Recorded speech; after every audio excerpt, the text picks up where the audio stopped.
Welcome to our YouTube channel, where history's greatest mysteries come alive. If you love epic tales, lost civilizations, and the secrets that shaped our world, you're in the right place. Today, we're diving into the enigma of the Sea Peoples, the shadowy force that toppled empires and changed history forever. Don't forget to hit that subscribe button, ring the bell for more mind-blowing stories, and join our community of history detectives. Let's unravel the past together, one mystery at a time. The world was ending, and no one knew why. It began with a whisper rumor, carried on the salt-laden winds that swept across the Mediterranean, from the sun-bleached shores of Mycenae to the bustling harbors of Ugarit. Ships had vanished. Cities had burned. The old alliances, once as solid as the stone walls of Troy, were crumbling into dust. In the twilight of the Bronze Age, as the 13th century BCE gave way to the 12th, the world's greatest civilizations teetered on the edge of oblivion. And at the heart of this chaos, like a shadow moving just beyond the reach of torchlight, was a name spoken in fear and awe: the Sea Peoples. No one knew where they came from. No one knew what they wanted. But everyone knew what followed in their wake: of ruin, fire, and the end of an age. The story of the Sea Peoples is not just a tale of war and destruction.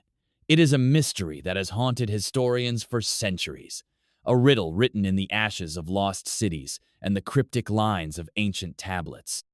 It is a story of survival, of ambition, of the desperate struggle for power in a world unraveling at the seams. And it begins, as all great stories do, with a single, unforgettable moment. The year was 1177 BCE. The Egyptian sun blazed high over the delta, turning the Nile's waters to molten gold. Pharaoh Ramesses III stood atop the ramparts of his fortress, his gaze fixed on the horizon. He was a living god, the master of one of the world's oldest and mightiest kingdoms. Yet even he could not ignore the storm gathering at his borders. From the north, a fleet of strange ships approached, sleek, swift, bristling with warriors. Their sails were painted with symbols no Egyptian scribe could decipher. Their prows were carved into the shapes of monstrous birds and beasts, and on their decks, men and women stood shoulder to shoulder, clad in armor of bronze and leather, their faces set in grim determination. They were the Sea Peoples, and they had come for Egypt. Ramesses had heard the stories. He knew of the cities that had fallen before these invaders: Hattusa, the proud capital of the Hittites, now a smoldering ruin; Ugarit, once a jewel of commerce and culture, now swallowed by the sea. He had read the desperate pleas for help from his allies, their words etched in cuneiform and sent by fast ships. "The enemy is upon us. Our gods have abandoned us. Send aid, or all is lost." But no aid had come. The world was unraveling, and Egypt stood alone. As the Sea People's ships drew closer, Ramesses felt a chill that had nothing to do with the wind. He knew that this battle would decide not just the fate of his kingdom, but the fate of civilization itself. To understand the terror that gripped Ramesses, one must journey back through the centuries, to a time when the world was young, and the Mediterranean was a crossroads of empires. The Bronze Age was an era of wonders. Great cities rose along the coasts: Mycenae, Troy, Knossos, Ugarit, Hattusa, and Thebes. Their kings traded in gold, silver, and lapis lazuli. Their scribes wrote in scripts both beautiful and mysterious: Linear B, cuneiform, hieroglyphs.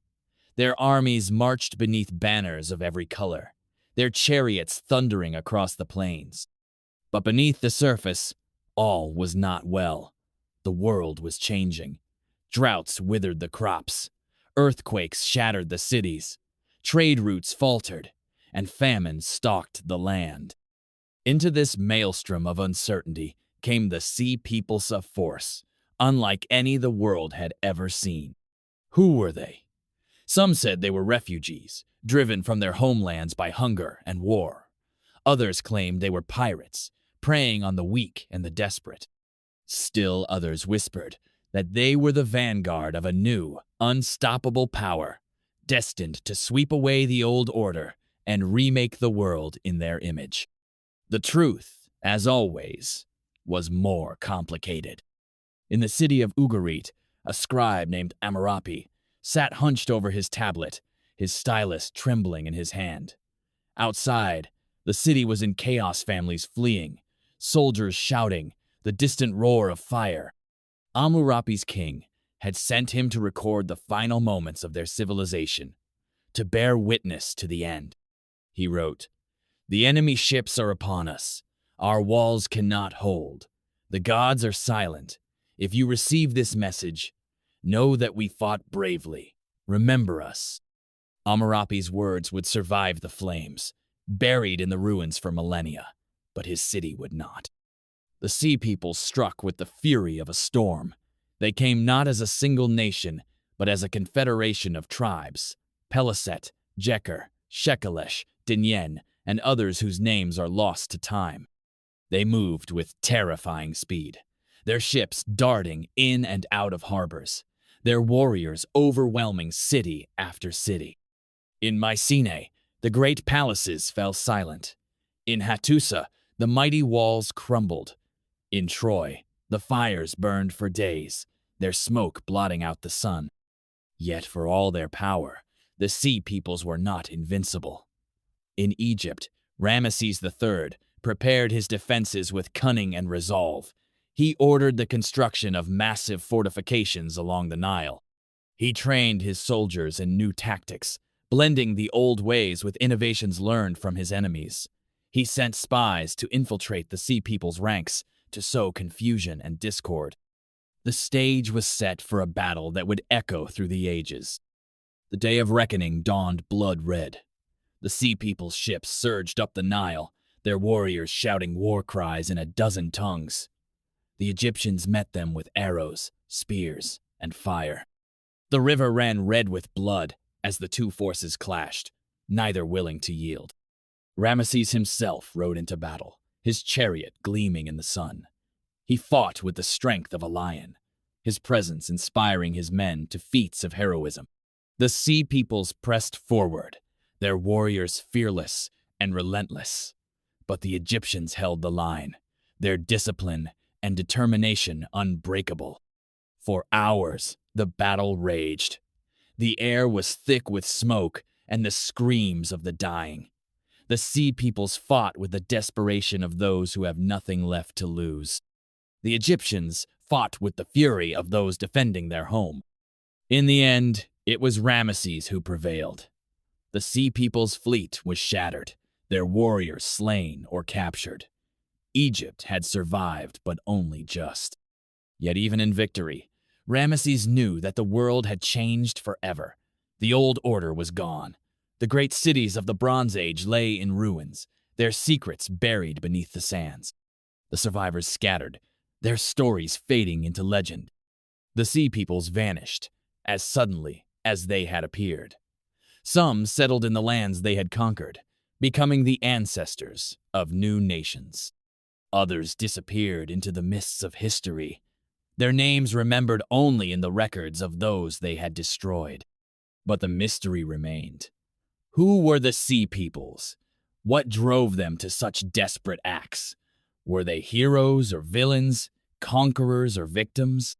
Historians have searched for answers in the ruins, deciphering tablets, analyzing skeletons, piecing together the fragments of a lost world. Some believe the Sea Peoples were refugees from the Aegean, driven by famine and war. Others see them as pirates, exploiting the chaos of a collapsing world. Still, others suggest they were the agents of a greater Pharaoh climate catastrophe, a wave of migrations, a perfect storm of disaster. The truth may never be known, but the story of the Sea Peoples in Derisa testament to the fragility of civilization the power of human ambition, and the enduring mystery of the past. Centuries later, as the sun set over the ruins of Troy and the winds whispered through the empty streets of Hattusa, a new world began to rise from the ashes. The Iron Age dawned, bringing with it new empires, new gods, new stories. But the memory of the Sea Peoples lingered a shadow on the horizon, a warning to all who would build their dreams on the shifting sands of history. For in the end, the greatest mystery is not what happened to the Sea Peoples, but what their story tells us about ourselves, the choices we make, the risks we take, the legacies we leave behind. And so, the question remains, when the world is ending, who will remember your name?